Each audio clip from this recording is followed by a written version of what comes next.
Welcome to our tutorial about image quality. Let's begin by rendering the model I've got on the screen. And the rendering is complete. As you may have noticed, this isn't a very good quality of image. We've got some staircasing from pixelation. Let's learn how to fix this. We're going to go to Options and Document Properties.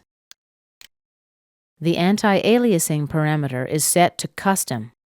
We can also choose Medium, High, and Very High. Generally, the higher the anti-aliasing quality, the slower the rendering and the more resource-intensive for your computer. For this reason, it's a good idea to use medium anti-aliasing for works in progress, and for your final rendering, you can use a very high-quality anti-aliasing. For this demonstration, I'm going to set the anti-aliasing quality to very high. Let's apply, close, and render.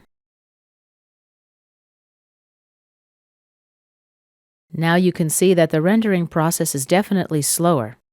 However, the image quality is already significantly better. We don't see the contours yet. That's because they're rendered after the image finishes rendering.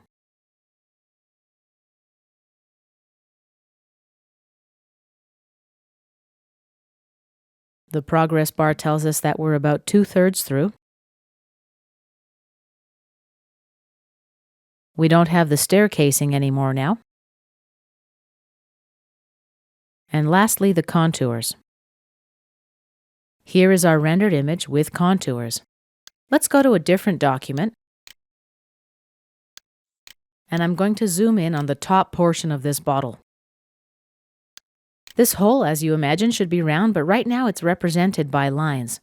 Let's see how it looks when it's rendered.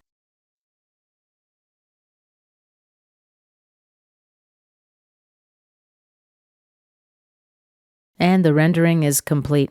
We've got the same effect in the rendering. Let's go to Tools, Options, Document Properties, and let's click on Image Quality. Under Shaded and Draft Quality, let's drag the slider up. I'll also check Optimize Edge Length. Both of these options slow system performance, but they do increase the quality of your image. Let's click OK. And there's definitely an improvement. Let's render now.